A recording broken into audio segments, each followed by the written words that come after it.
नमस्कार साथियों, जैसा कि आप सभी को मालूम है कि उत्तर प्रदेश की बहुप्रतीक्षित यूपी ट्रिपल एससी पेट की परीक्षा सितंबर में आयोजित होगी।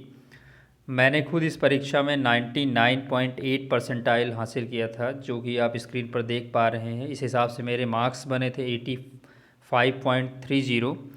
मैं पेट की स्ट्रेटजी आपसे डिस्कस करूंगा, साथ ही परीक्षा का बदला हुआ पैटर्न भी आपको बताऊंगा कि लगातार यूपी ट्रिपल एससी लोक सेवा आयोग के क्वेश्चन तो ठीक है, क्वेश्चन के साथ साथ उनके ऑप्शन तक को सेम हूबहू कॉपी कर लेता है।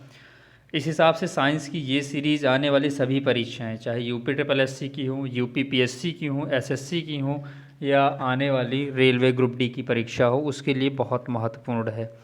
कुछ क्वेश्चन डिस्कस करने के बाद में अगले वीडियो में आपको बताऊंगा कि एग्जैक्टली साइंस के लिए या ओवरऑल जीएस के लिए कहाँ से और कितना पढ़ना है।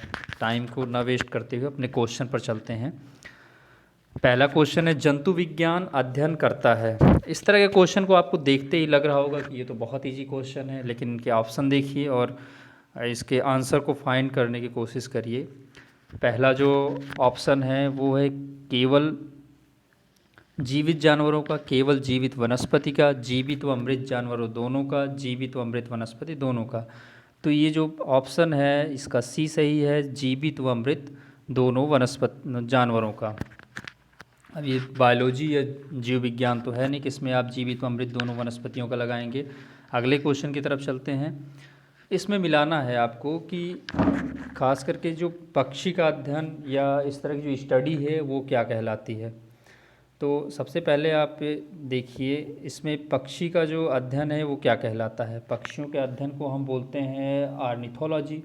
वंशागति के अध्ययन को हम बोलते हैं जेनेटिक्स। पर्यावरण को सबको मालूम है, इकोलॉजी बोलते हैं। अगर पर्यावरण भी आपको पता होता तो सी का ऑप्शन सिर्फ सी में दो ऑप्शन सिर्फ बी में है, जीवाश्म का पैलियोबायोलॉजी। इसमें इम्पॉर्टेंट जो सबसे ज़्यादा है वो है जीवाश्मों का अध्ययन, जो डी वाला है, क्योंकि पैलियो बायोलॉजी कई एग्ज़ाम में पूछा गया। जीवाश्मों का अध्ययन आपको आ रहा है तो पैलियो बायोलॉजी लगाएंगे, और यहीं पे वनस्पति के जीवाश्मों का अध्ययन आ जाता तो पैलियो बॉटनी होता है, जो एग्ज़ाम में लगातार पूछा जाता है। और आए दिन न्यूज़ में भी जीवाश्मों का अध्ययन या कहीं से कुछ खोदते हैं कुछ मिल जाता है तो ऐसे पूछ लिया जाता है कि खबरों में रहा पैलियो बायोलॉजी से आप क्या समझते हैं। नेक्स्ट क्वेश्चन पे चलते हैं। फूलों के अध्ययन को क्या कहा जाता है। इसके पहला जो ऑप्शन है वो है फ्रेनोलॉजी, एंथोलॉजी, एग्रोस्टोलॉजी, पैलियोलॉजी। तो फूलों के अध्ययन को बोला जाता है एंथोलॉजी। फूलों के अध्ययन को क्या बोलते हैं, एंथोलॉजी बोलते हैं। बाकी फ्रेनोलॉजी भी आपको जान लेना चाहिए क्या होता है। मस्तिष्क के जो विभिन्न भाग होते हैं उसकी क्रियाशीलता या विक्षिप्तता का अध्ययन हम करते हैं तो उसको फ्रेनोलॉजी बोला जाता है। एग्रोस्टोलॉजी, एग्रो से ही आपको समझ में आ रहा होगा कि ये घास से संबंधित अध्ययन को हम बोलते हैं एग्रोस्टोलॉजी। पैलिनोलॉजी अगर आप इंग्लिश मीडियम से पढ़े होंगे तो आपको पता होगा कि विभिन्न प्रकार के जो परागकण होते हैं उसके अध्ययन को हम पैलिनोलॉजी बोलते हैं। अगले क्वेश्चन पे चलते हैं। कीटों के अध्ययन को क्या कहते हैं। बहुत ही अच्छा क्वेश्चन है ये और लगातार पूछा भी जाता है। और इसके एक ऐसे छोटी सी ट्रिक आप देख लो, याद रहेगा हमेशा के लिए। वैसे चींटी को आंट बोलते हैं, उसी से चींटी को कीट समझ लो। तो इसके अध्ययन को बोला जाता है एंटेमोलॉजी। क्या बोलते हैं, एंटेमोलॉजी बोलते हैं। अब आपको जान लेना चाहिए कि इक्थियोलॉजी क्या होता है। इक्थियोलॉजी में मत्स्य की संरचना, कार्यकी इत्यादि का अध्ययन किया जाता है। एंटोमोलॉजी आपको बता ही दिया है। पैरासीटोलॉजी, अगर इसको आप तोड़ लें इस शब्द को तो आपको इसका आंसर मिल जाएगा। पैरासाइट का अध्ययन इसमें किया जाता है, यानी परजीवियों का अध्ययन। मैल्कोलॉजी, ये अगेन इम्पॉर्टेंट है कि आपको लग रहा होगा कि क्वेश्चन थोड़े से हाई हैं, लेकिन इस तरह के क्वेश्चन अब पूछे जाते तो सबको मालूम है। जैसे कोशिका की खोज किसने की थी, इलेक्ट्रॉन की खोज किसने की थी। तो कंपटीशन तो यहाँ बिल्कुल है ही नहीं है। कंपटीशन वहाँ है जो 6-7 क्वेश्चन ऊपर लेवल के पूछे जाते हैं। तो इस तरह के क्वेश्चन लगातार बनते हैं। और आपको पता ही, आयोग के जो अध्यक्ष सदस्य जो भी पेपर सेटर होते हैं वो पुराने पेपर, जो भी बड़ी परीक्षाएं हैं उनका पेपर हूबहू वो छाप देते हैं। तो मैल्कोलॉजी में मोलस्का आप क्लासिफिकेशन पढ़े होंगे, उसके जीव होते हैं। तो मोलस्का जो जीव है इसकी खोलों के अध्ययन को बोला जाता है मैल्कोलॉजी। अगले क्वेश्चन पे चलते हैं। निम्नांकित विषयों में से कौन सा विषय जनसंख्या एवं मानव जाति के महत्वपूर्ण आंकड़ों के अध्ययन से संबंधित है? अगर आप इसमें इंग्लिश वर्जन इसका देखते हैं तो तुरंत समझ में आ जाता आपको। तो परिस्थिति विज्ञान आप तुरंत काट देंगे, नहीं होगा। आनुवांशिकी, कुछ लोग इसमें कंफ्यूज हो सकते हैं लेकिन ये भी नहीं होगा। जननांकी, यही होगा। डेमोग्राफी, जो डेमोग्राफी होती है ये इसका सही आंसर है। और वायरस विज्ञान तो बिल्कुल हो ही नहीं सकता। तो बाकी सारे इसके अध्ययन आंसर तो आपको पता है, इसको डिस्कस करने की ज़रूरत नहीं है। नेक्स्ट क्वेश्चन पे चलते हैं।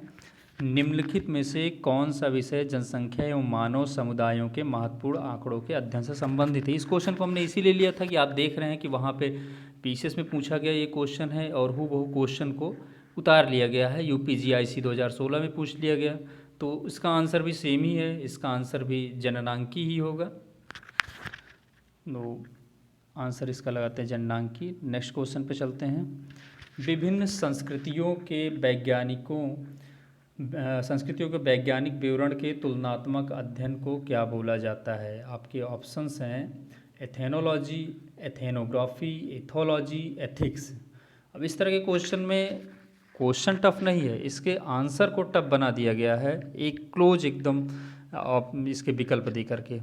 तो इथेनोलॉजी इसका बिल्कुल करेक्ट आंसर है। साथ ही आपको ये जान लेना चाहिए कि इथेनोग्राफी अगर कभी आ गया तो क्या होता है, या इथोलॉजी हो गया तो क्या होता है, एथिक्स क्या होता है। इथेनोग्राफी किसी विशिष्ट संस्कृति का अध्ययन होता है, विशिष्ट संस्कृति का, और इथोलॉजी होता है मानव सहित सभी जंतुओं के व्यवहार का अध्ययन। एथिक्स तो आपको पता है, यही इंपॉर्टेंट आपके लिए है, नैतिक आचार तथा कर्तव्य का मनोवैज्ञानिक अध्ययन। और एथिक्स के बारे में आप अच्छी तरह से जानते भी हैं। जैविक जगत में होने वाले कार्य, गुण व पद्धति के अध्ययन के ज्ञान के इस ज्ञान को मशीनी जगत में उपयोग करने को क्या बोला जाता है?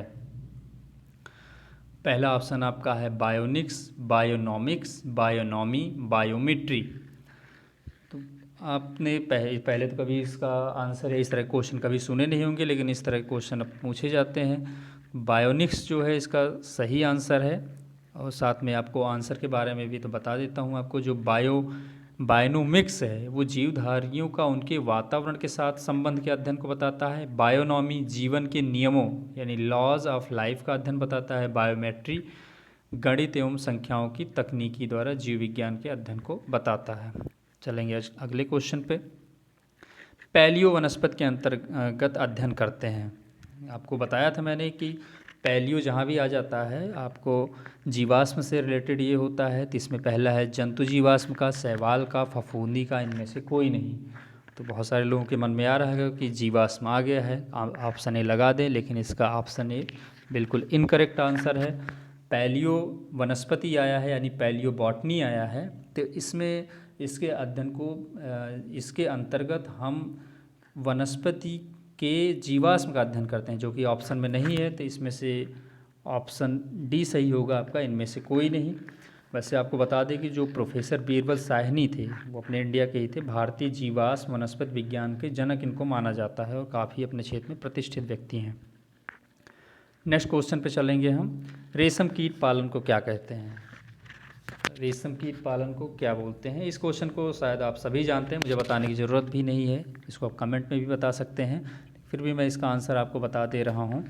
और इस तरह के क्वेश्चन आप मुझसे एक्सपेक्ट करते हैं, लेकिन मैं समझता हूँ कि इस तरह के क्वेश्चन को सब पढ़ रहे हैं और ऐसे क्वेश्चन तो मेरिट या फिर कंपटीशन डिसाइड नहीं करते हैं। तो इस तरह के क्वेश्चन को मैं ज़्यादा लाता नहीं हूँ, क्वेश्चन वो लाता हूँ जो कि आने वाले परीक्षाओं में संभावित बन सके और आपको ना आते हों या उनके आने के चांसेस बहुत ज़्यादा हों। तो रेशम कीट पालन को सेरीकल्चर कहा जाता है, इसका सी ऑप्शन सही है। आज के वीडियो में सिर्फ 10 ही क्वेश्चन हम करेंगे, इसके बाद हम ले आएंगे आपको घटना चक्र की साइंस की पूरी सीरीज़ करवाएंगे, विद एक्सप्लेनेशन करवाएंगे। ये पहली वीडियो थी घटना चक्र की, इसलिए मैंने बहुत ज़्यादा इसमें नहीं कहा, वीडियो को छोटा रखा है। साथ ही नेक्स्ट वीडियो जब आएगी तो आपसे रूबरू होंगे। Thank you so much.